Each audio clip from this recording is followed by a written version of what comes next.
Welcome to the Faith Stories of Our Saviors. Today we hear from Bob Gruenhagen.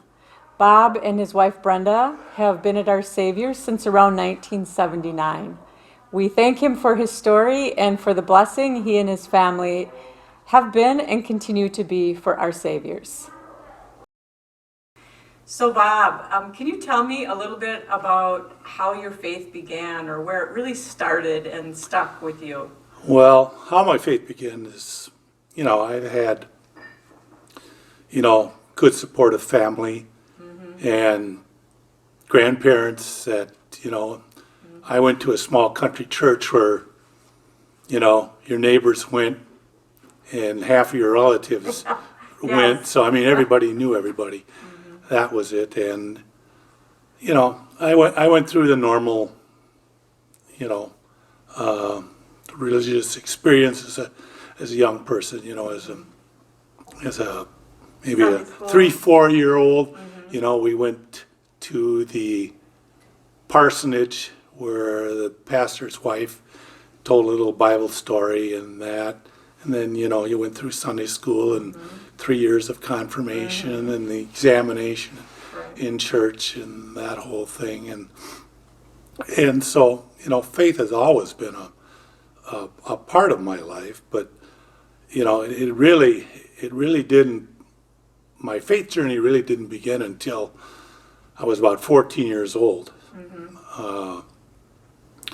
I went with 4 of my friends to get a physical to play football freshman year, and my first 2 friends went into the doctor and they were in and out.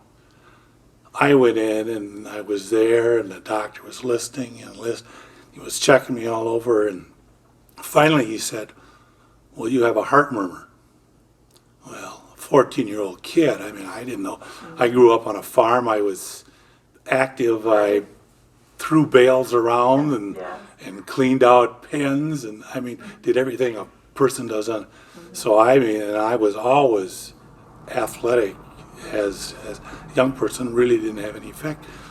So, but he said, "You have a heart murmur. I can't sign this waiver to go play football." So right then and there, my big jock high school career was over before it even started. And I just sat and I was just stunned, crushed. And when my mom came to pick me up, I told her, and she went up and talked to the doctor, and and I could still see she didn't know, and I felt so bad for my parents because I never cried so much as I did that day when I found out that I wouldn't be allowed to play football, and I felt so sorry for my parents because they couldn't answer my questions. And so that began about a year and a half of tests and that, and then in April of 1965, just after I turned 16, I had my first of 4 open heart surgeries. Wow. And at that time, in 65, open heart surgery was kind of in its infancy, so it was, I wasn't quite sure what I was getting into, but that really began the start of my faith journey, because when you're going through tests and procedures and having surgeries, you have a lot of free time, quiet time by yourself to think and reflect on what's going on in your life. And I remember the first couple months after I found out about this, I was bitter. I was crushed. I just didn't say, why me? Why me? Of anybody, why did it happen? So, the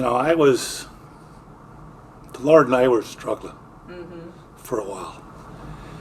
But then, when you go through, open heart surgeries, there's you got to have faith. The Right. doctors, you got to have faith in the surgeon and the nurses and the whole coverage process. So I began to, say, well, maybe he's got a purpose for me to go through this, and so that was the start of my journey, and as I started and going off to college, you like most young people at that age, you drift away from your faith. It isn't quite like it is, when you're underneath mom and dad's wing all the time, Yeah, for telling sure. you got to go to church. You have or freedom. Yeah, you have, so that, but religion was always in the back of my mind. I mean, it was always, it wasn't like I had rejected it Right. entirely, but it was there. But then I got married and we settled down, and then you start to want to establish roots and some guidelines. And then when we moved here to New Ulm in '79, we went around and we looked at different churches, and we had been to Our Savior's a couple of times and kind of felt that this was a place where we wanted to be. And and at that time Our Savior's was a fairly young congregation with a lot of young people who were establishing their families, and we wanted to do that, and so we joined and got involved, and that helped strengthen my faith, and got involved. And I think the first job I had was on the board of stewardship.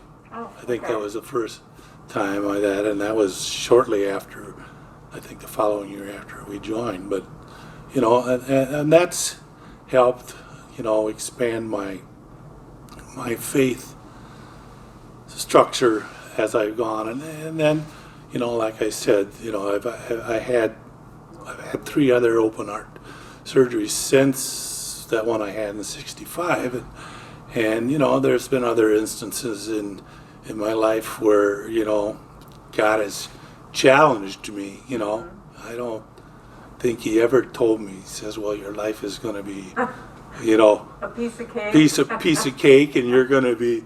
You're going to be the wealthiest person, Yeah. and you're going to be the smartest person. He said, but He did say, "I'm going to give you a life," and Wow. Yeah.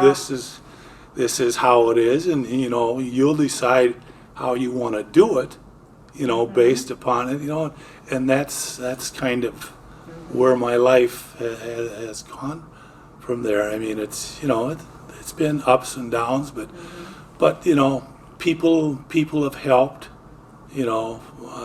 family and friends, neighbors. The church as a whole here has been very supportive, and that's really helped me in my faith journey. I mean, I think to have gone through the life experiences that I've had without having a faith background, I don't know that I could have done that. Right. Yeah, what would have been that? What would have been the anchor? Yeah. What would have been the the crutch that you could fall back? Because we all get down moments, and we need uplifting, but there was always something about that I knew God was there, Right. whether I was listening to Him or not, Yes. but I knew He was there.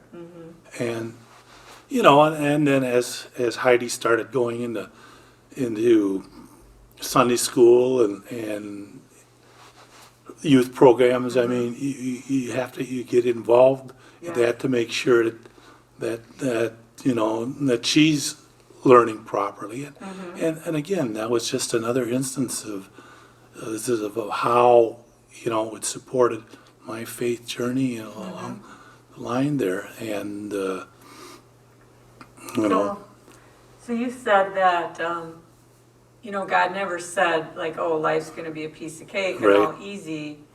But the way you said it, it was like, it wasn't going to be easy, but God would always be there Right. with you. And then you make of your life Right, what you want. a life. I mean, that's what's so nice about, why we're different than animals. I mean, he's given us free choice to Right, do what yeah. we want to do, and we decide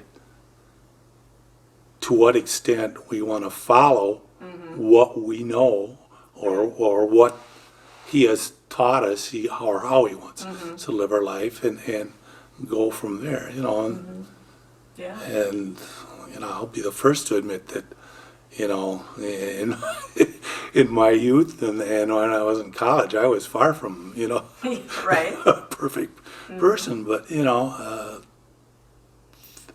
I don't think he always intends us to be. He just said, respect me, love me, Right. and I'm there for you when you need me. So We're not perfect, No. but God is. yes, And so, Yeah. yeah, that's, so that that's been the premise and the nature behind my faith journey, and now as as I get on, like I've got a wonderful wife, I've got a lovely daughter and you sure do. and son-in-law, and I got two grandsons that know how to push grandpa's buttons, Right. to the max. I mean, like I said, I don't. What more does a person need in life? And now you get to be that grandpa. Right. That you had those people in your life. Yeah. And now I, you get I, to be can, that. I can remember when my grandpa died, and we were in the church service. The minister said, "Well, Henry wasn't in church last week, but I wasn't worried that he wasn't in church because I knew that he was visiting one of his daughters or a friend." And I was like 8 or 9 years old when that happened. And what an impact that had What a witness. on me, that here was a person that I knew, that I had spent time with and had taken care of me, had helped me, had and the pastor was saying, well, I knew that because of his faith he was worshiping his God that day in his way. And that kind of Wow. that carried through, Yeah. And that's through- a long time to remember. yeah, that, I mean to have that impact. that's 65 years Yeah. ago almost, Yeah. That's a long time. Yeah. And so but I mean those are the kind of things, and as I've gotten older and more involved in this church, I joined our men's group, and I think the men's group has been going now Since the 20 years, maybe. Yeah, over Yep. 20, probably 25. Well, I think Pastor Rhodey Yes. got it started, Yes. and I remember not being at the first meeting or two, but I remember joining shortly after that. And when I think about the men that were involved at that time, some of the real saints of this church, Del Cosbob, Frank Stuckey, Walt Keckert, Jim Zeta, Doc Ellingson, Lloyd Julian, and especially Ernie Sands. Oh, I yes. remember going to Bible study, and Ernie Sands would be there with his Bible that he must have had since he was 5 years old, and it was stuffed with all kinds of notes, and his Bible was scribbled all over, and I said, "Oh my goodness," and it was at least from my standpoint interesting to know that these were people from all different walks of life, Right. Yes, that they are. that were in there, that were willing to profess their faith because they had a common interest in in Jesus Christ and God, and wanting to carry on, to be in a group where ideas could be exchanged and we could learn a little bit more about the Bible in a way that we don't understand as individuals. And now the current men's group that I'm in is, over the last couple years, we've started something that's really been uplifting. Is that when members of our group had a surgery or were going through bad times together, we would gather around that individual and everybody would lay their hands on them, and then somebody would say a prayer. You can't imagine how strong that that is when you're around a group like that. It was. I'm getting.